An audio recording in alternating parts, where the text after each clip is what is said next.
Така, поради високия ми рейтинг и прекрасното настроение, което създавам, ме върнаха отново в ефир. Линиите са отворени, слушам ви.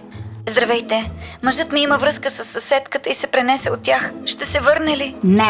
Не, няма да се върне, обаче мъжът ти ще се нанесе у вас. Така че сменяйте чершафите и се гответе. Ето го тук. Ми излиза. Ето го. Следващия. Здравейте, влюбена съм в мой съученик, ще ми обърне ли внимание? Не, няма да ти обърне. Момчето е амбициозно, има добра физика и връзка с учителката си по химия, която е и директорка. Ето го тук. Ето го. Тя ми излиза. Ето. Следващия. Здравейте, с мъжа ми се развеждаме и не можем да се разберем кой да вземе котката. Има ли шанс да я взема аз? Не, няма шанс. Той вече е отвлякал котката и пътуват за село Мечка, Русенско. Ето го тук. Не излиза. Ето го. Следващия. Искам да попитам. Не. Има ли шанс? Не. Здравейте. Не. Колежке, шедеш ли кюфтета? Не.